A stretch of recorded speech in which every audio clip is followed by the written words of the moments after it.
Olá, pessoal! Nesta videoaula eu vou mostrar para vocês um pouquinho do formato de como vão ser as nossas aulas a partir de agora. O nosso objetivo nessa videoaula será fazer alguns comentários importantes sobre a lista 2, né? Sobre a revisão dos exercícios da lista 2, essa que vocês fizeram uma entrega pelo ambiente virtual de aprendizagem. Vamos lá? Bom, na lista 2, os exercícios abordaram a respeito dos conteúdos tratados na nossa última aula, que foi presencial, e foram abordados lá no slide 03. Então, vocês sempre recorram aos slides, eu vou sempre falar dos slides na hora de gravar as nossas videoaulas. Bom, na lista 2, foram abordados tópicos a respeito de variáveis, declaração de variáveis, de nomes válidos para as variáveis e sobre as expressões aritméticas. Então, vamos falar um pouquinho sobre isso. A questão 1 abordou sobre regras para definir os nomes dos identificadores, né? Então, lá no slide 2, a gente pode recordar sobre essas regras, o que é proibido e o que é permitido para definir nome, né? Só relembrando que a gente não pode usar acentuação, não pode usar caractere especial, não pode usar cedilha. Então, fiquem atentos a isso. Acentuação, né? As variáveis não possuem acento, não possuem espaço, não podem começar por números.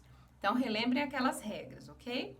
As questões 2, 3 e 4 abordaram sobre os tipos de dados. Então, sobre valores que a gente pode caracterizar de acordo com os tipos. Então, a gente tem o tipo inteiro, o tipo real, o tipo caractere, e o tipo lógico. Como eu falei na aula, a gente vai abordar menos nessa parte inicial dos estudos. Então, aí nessas três questões, nós falamos sobre valores que a gente vai armazenar em variáveis desse tipo, ok? Então, vocês definiram esses valores. A questão 5, eu abordei sobre...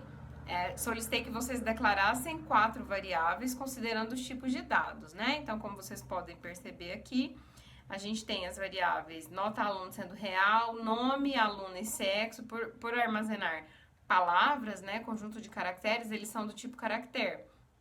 E o tipo inteiro sendo utilizado para declarar a variável número mate. Dependendo do seu ponto de vista, o número mate ele também poderia ser do tipo caractere, ok? A questão 6, na questão 6, vocês precisariam identificar os erros nas declarações.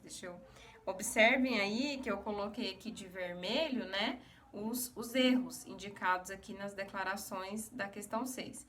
Então, percebam que a variável endereço aí do tipo inteiro, ela poderia ser o nome de variável se não tivesse o C cedilha. O mais da variável do tipo real e o dólar aí na variável RS também, ok? A questão 7, eu solicitei que vocês fizessem a análise de expressões aritméticas. Então, aqui na letra A, vamos observar. Na análise das expressões aritméticas, a gente precisa lembrar a questão da prioridade dos operadores. Lembrando aquela tabela que a gente viu, né? Lá no slide 3 a gente tem essa tabela com a questão das prioridades. Então, a gente tem que relembrar isso aqui, ó. Percebam que a questão na letra A, a gente tem lá a expressão 2 mais 3 vezes 6. Então, a prioridade da multiplicação é maior que a prioridade da soma. Então, 6 foi multiplicado por 3, resultou aqui em 18, para depois ser adicionado a 2. Na letra B, a gente tem a divisão, tem multiplicação e tem subtração.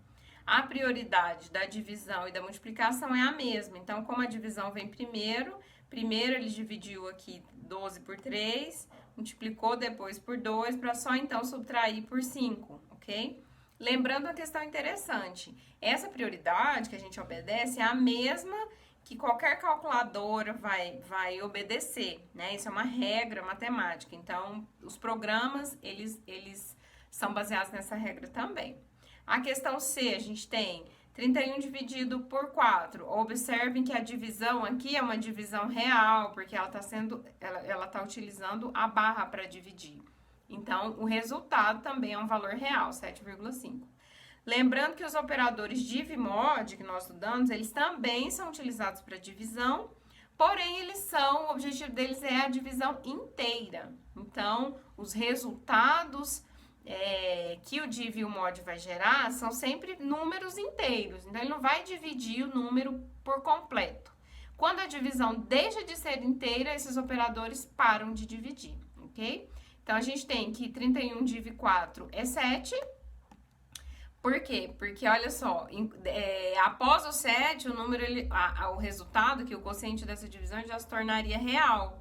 Foi o que a gente viu na questão C. Então, 31 div 4 é 7. E 31 mod 4, ele vai retornar o resto da divisão de 31 por 4, né? Que é 3. Então, quando eu multiplico 7 por 4, ó, 7 é o quociente, né, da divisão. O 7 é o resultado. Então, se eu multiplico, eu tenho 28. De 28 para 31, restam 3. Então, o mod vai sempre retornar para a gente o resto da divisão. As funções pot e rad, elas também são pré-definidas e serão utilizadas sempre que for necessário realizar cálculo de potência ou extrair raiz quadrada, ok? Então, aí na letra F a gente tem que pot de 9,1 dividido por 2 é 3, porque se eu elevar 9 a meio, né, eu obtenho 3. E o rad é a raiz quadrada de 9, ok? Exatamente porque nós não vamos utilizar símbolos na hora de escrever as nossas expressões. A questão 8, da mesma forma, ó, na letra A a gente tem as expressões e para resolver a gente precisaria observar aqui a prioridade, né? Então, eu tenho multiplicação, mod e subtração. Então, primeiro ele vai multiplicar, depois calcular o resto da divisão de 10 por 3, para só então adicionar 1. A letra B, da mesma forma, a gente tem o rad e tem o parênteses, né? Lembrando aqui, observação interessante, que os parênteses... quando a gente coloca parênteses, significa que você quer priorizar aquela operação. Então, aqui nesse caso, ele não vai realizar a raiz quadrada de parte do resultado da expressão. Primeiro, ele resolve tudo que está no parênteses. Para só então, olha, o resultado do parênteses é esse aqui, 16. Então, ele vai fazer rad de 16, que vai ser 4. E 4 div 4 vai ser 1, porque é o quociente da divisão de 4 por 4, ok? A mesma coisa a gente pode observar nas outras expressões, né? Observando sempre aqui, por exemplo, na letra C, a gente tem esses parênteses. Então, vai resolver primeiro o parênteses mais interno, para depois o parênteses externo. Então, o parênteses está em primeiro lugar na lista das prioridades, ok? A letra C, ó, a gente, mesma coisa, observar e fazer com cuidado, né? Para alcançar o resultado correto.